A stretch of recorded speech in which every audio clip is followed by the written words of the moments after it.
Hey y'all. Hey. I look a hot mess, but I was like, let me go ahead and do this video for them. So, I know some of y'all might be at work, some of y'all might not be at work. But we have been doing a lot of I'm just gonna chat for a second while people are getting on. If you're here, leave me a comment and let me know what's up. How are you making out in this craziness that we have going on with the virus? Um, so this video is about tips on how to become vegan. I feel like since lots of people are in the house right now, it's a perfect time to go ahead and explore those different things that you've been trying to do or get accomplished in your life. And if becoming vegan is one of them, then this video is for you. So this video is going to be about 5 tips. I got notes on my phone that I found to be helpful when I was transitioning into becoming vegan and when I was transitioning my family. So I have 5 things for you, and I'll kind of talk about it on a personal level and if you have a family, because I think a lot of the struggle that people have is like, I have a whole family. How much does it cost? And even like aside from the cost, like how do I get my kids and my family to get on board with this vegan thing or whatever, right? So the first tip that I have for you guys is to I don't see comments. If you're on here, can you comment and let me know that you're on here so I can see if I see your comments?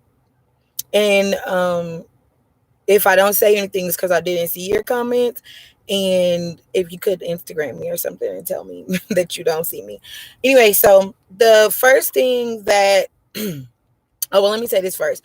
I do veganism for health, not for animal cruelty or things like that. Recently, I have become very interested in animal cruelty because I didn't realize how they were like the way that they go about killing the animals. Like, it's really kind of harsh. And how I got into that was when I started going vegan and the kids kind of got on board. Excuse me, I just straight up burped and I did it to y'all all the time. Sorry. Anyway, when I got on board with being vegan, well, when I started going vegan and I got the oldest kids on board, they had a lot of questions and they're into like a lot of research. And so they like to look at documentaries and things like that because they're just like their mom. Like they want to have facts behind why are we doing something. They watch What the Health. And Christian, my second daughter, wants to be a veterinarian and saw a small clip of how they treat animals. So they went to digging on YouTube and they found some clips on how they actually like slay the animals for us to kill. And Christian was so like, she was really upset about it because she loves animals and she's been working really hard to like completely eliminate meat. Like she doesn't eat meat at home, but I think she occasionally eats it at school. And then like if we go somewhere, she may be like getting meat as a treat to herself, but lately she hasn't done that. So let me start off with saying I did not push veganism on my children. It was a personal choice and my family got on board afterwards.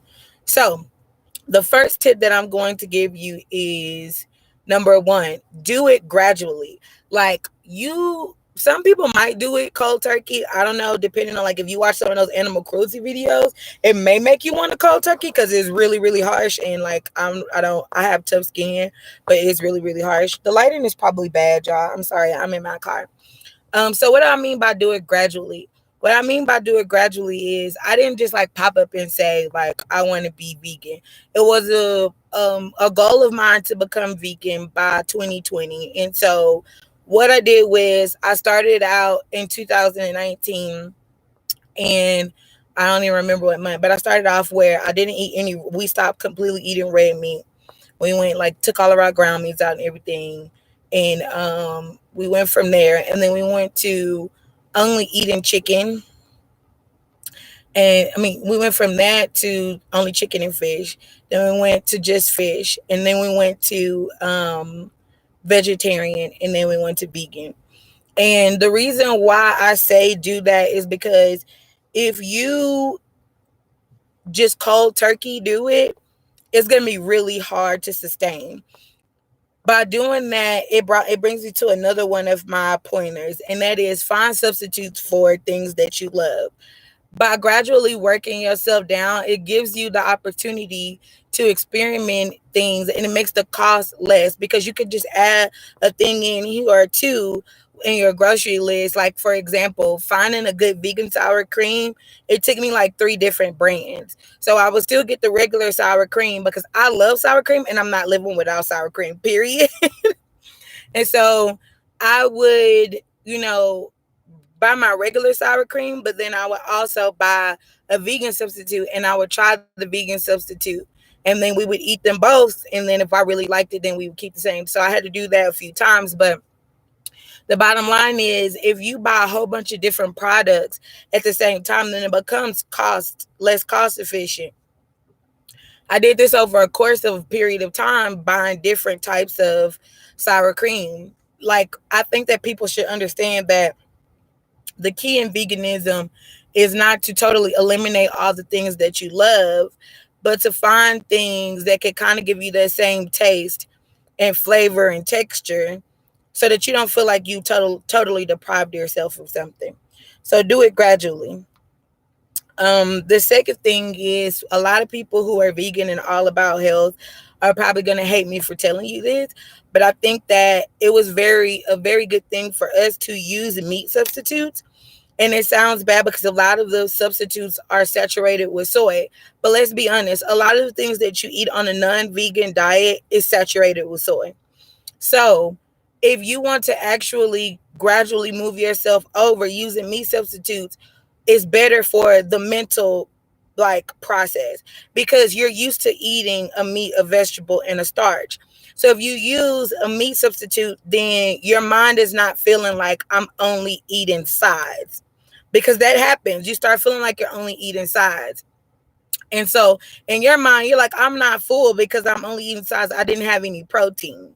So with that being said, if you use meat substitutes, it gives you an opportunity to start learning how to make vegan dishes without taking away the thought process of meat. So for example, I used to use a Gardein. I think it was either Gardein or another one. I forgot. But we used to use these meat crumbles by them, and it had pieces of black bean in it, and we used to use that to make tacos because we love breakfast tacos and we love regular tacos, and it's a meal that you can use to feed a large family for not that expensive. So I realized that it had the black beans in it, so I thought to myself, okay, I can cook black beans instead. Most people say, well, how do black beans replace meat? Well, I'll give you an example. That leads me into my third pointer for you, which is figure out what it really is that you like about the foods that you love and you feel like you can't live without. So, for staying on the same example with the black beans, when you make taco meat, the meat is not the thing, the seasoning is the thing. So I put if you've been on my Instagram page, then you would see the night that we had black bean tacos, what was in it: sweet peppers, onions, garlic, and then I put a packet of taco seasoning in it. It tastes just like tacos. My kids didn't even realize that it wasn't they asked me, is this meat? Because we don't eat meat anymore. So that's the thing. A lot of people feel like I can't live without this or that thing. But honestly, you can. You just can't live without the taste of this or that thing. So another example I'll give you is fried chicken. I'm a black girl. I'm from the South. I'm country. And I want my fried chicken. And instead of doing fried chicken, I do fried cauliflower, which a lot of vegans do. But the thing about it is, what do I really like about fried chicken? I like the crunch. I like the seasoning of the skin on the outside. I really never cared for the inside of the chicken on the fried chicken. It just was a part of it. So I do that same thing with buffalo wings and things like that. So you have to figure out what are the flavors about this food that I love so much that I can bring to something else and compare texture in your mind. When you think about cauliflower, it breaks and pulls the same way that chicken does. And when you bite it, it chews the same way that chicken does. So it's only right to use it as chicken. So the fourth pointer I have for you is, oh, the last one. I've done 5. So let's be clear about them. Do it gradually. Use meat substitutes. Find substitutes for your favorite items. And then find out what taste you really love about your favorite food and bring that to your new food. The last one is probably the most important thing, which is something that I was kind of obsessing about the first time I tried to go vegan, is don't stress about protein. Do not stress about protein. You get protein from so many different things. You could get protein from, just to name a few, quinoa. If you don't want to just straight up eat quinoa, I add it to my rice all the time. You can get it from meat substitutes, like actual meat substitutes that look like meat, or you can get it from like something like tofu. Um, Lots of leafy greens are high in protein.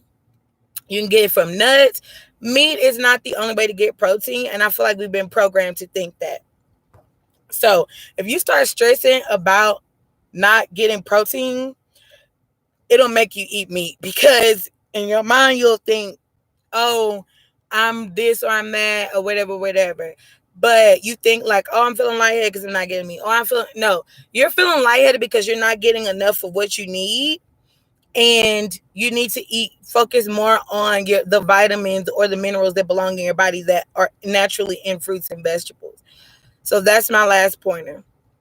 Anyways, I will do a video about vegan snacks, because I think a lot of people feel like once you go vegan, there's no junk food.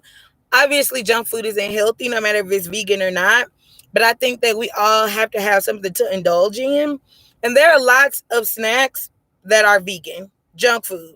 So I'll do a video about that as we get further along. But I just wanted to pop on here and not have a super long video, but give y'all my couple of pointers, because since I've been posting pictures on Instagram and Facebook, a lot of people have reached out to me asking me like, does this taste good? Where do you cook in here? How is it to go vegan? How'd you get your children to go vegan?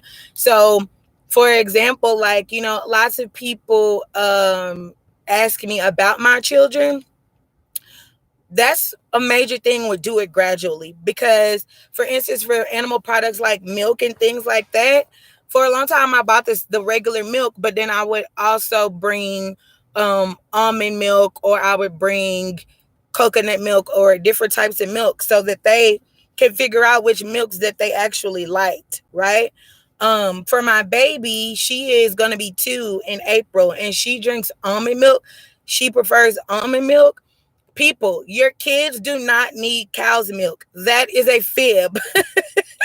So before y'all start coming in and telling me about all the vitamin D and all of this stuff that my baby's not getting because she's not drinking whole milk, that is a fib. You can do research yourself. You can Google yourself.